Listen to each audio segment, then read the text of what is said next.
नमस्कार दोस्तों, आप देख रहे हैं एरो मिस्ट्री लैब। रात के आसमान को देखना हम सबको पसंद है। तारे, ग्रह, आकाश गंगाएं, सब कुछ कितना खूबसूरत लगता है ना। लेकिन एक बात सोचिए, जो कुछ हम अपनी आंखों से देखते हैं वह इस पूरे ब्रह्मांड का सिर्फ 4% हिस्सा है। बाकी 96% हिस्सा एक रहस्य है, जिसके बारे में दुनिया के सबसे बड़े वैज्ञानिक भी अंदाजे लगा रहे हैं। आज की इस वीडियो में हम बात करेंगे उन 5 रहस्यों की, जिन्हें जानकर ये सोचने पर मजबूर हो जाओगे कि यार इंसानियत ने तो अभी शुरुआत की है। Number 1, black hole. ये नाम सुनते ही रोंगटे खड़े हो जाते हैं। ब्लैक होल होता क्या है, कैसे बनता है और ये इतने शक्तिशाली क्यों होते हैं? बेसिकली ब्लैक होल वो जगह होती है जहाँ ग्रेविटी इतनी ज्यादा होती है कि कोई भी चीज रोशनी तक वहां से वापस नहीं आ सकती।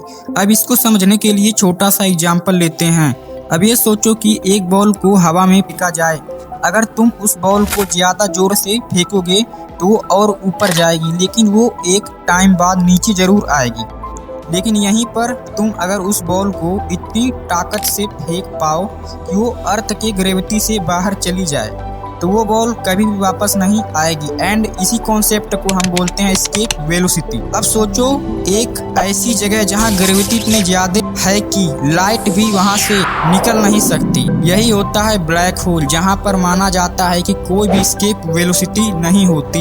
एक ऐसी जगह है जहां सब चीजों को अपने अंदर खींच लेती है, लेकिन कुछ भी वहां से वापस नहीं आता। ब्लैक होल बनता कैसे है? जब एक बहुत बड़ा स्टार जो हमारे सन से 100 गुना ज्यादा बड़ा होता है अपनी जिंदगी के आखिरी दिन तक पहुंचता है, तो उसके अंदर फ्यूल खत्म होने लगता है। एंड जब स्टार का फ्यूल खत्म होता है तो उसके अंदर न्यूक्लियर फ्यूजन रुक जाता है। एनर्जी इस स्टार को फैलने से रोक रही थी वह चली जाती है और स्टार अपने ही वेट के अंदर कोलैप्स होने लगता है। और एक टाइम बाद वो इतना कोलैप्स हो जाता है कि इसकी सारी एनर्जी एक जगह पर आके कंडेंस हो जाती है। एंड इसी पॉइंट को हम कहते हैं सिंगुलैरिटी।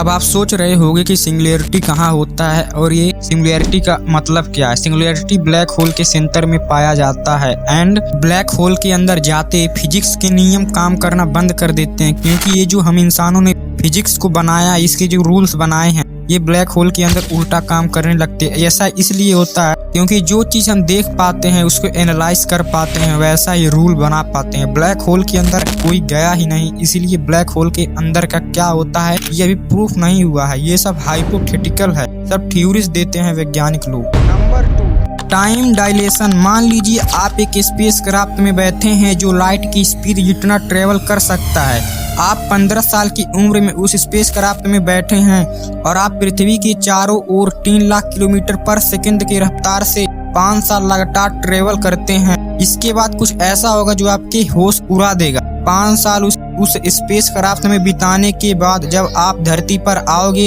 तो आपकी उम्र 20 साल ही हुई होगी, लेकिन आपके सभी दोस्त जो आपके जाने के समय 15 साल के थे उनकी उम्र 65 साल हो चुकी होगी। इसे ही कहते हैं टाइम डायलेशन।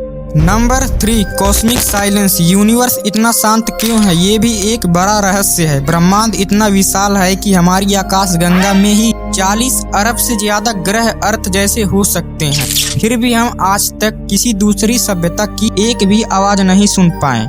इसे कॉस्मिक साइलेंस कहा जाता है। क्या हम सच में अकेले हैं?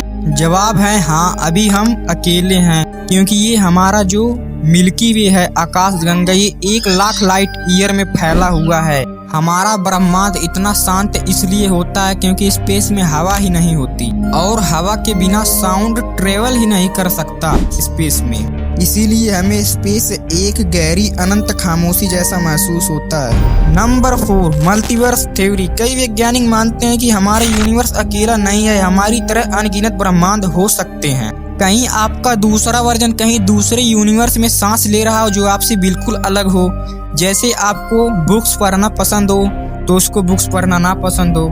जैसे आपको सुबह उठना पसंद हो आपको नहीं उठना पसंद हो। किसी और यूनिवर्स में जहाँ फिजिक्स के नियम बिल्कुल अलग हों। यह सुनने में फिल्म जैसा लगता है ना, लेकिन क्वांटम फिजिक्स में इस बात के कई संकेत मिलते हैं। अगर मल्टीवर्स सच में है तो हम शायद अभी अकेले नहीं हैं। नंबर 5, बिग बैंग से पहले क्या था। 5वां और सबसे बड़ा सवाल, बिग बैंग से पहले क्या था। बिग बैंग के बाद यूनिवर्स तो बना, लेकिन उससे पहले क्या था? कुछ नहीं था या फिर समय ही नहीं था। ये सवाल आज तक विज्ञान सुलझा नहीं पाया और शायद कभी सुलझा भी नहीं पाएगा, क्योंकि हमारा यूनिवर्स की एज 13.8 बिलियन ईयर है। तो दोस्तों, ब्रह्मांड जितना खूबसूरत दिखता है उतना ही रहस्यमयी से भरा है। वीडियो पसंद आए तो हमारे चैनल को सब्सक्राइब करना ना भूले और हाँ, बेल नोटिफिकेशन ऑन करना ना भूले, ताकि हमारे वीडियो का नोटिफिकेशन आप तक पहुंच सके। मिलते हैं अगले रहस्य में।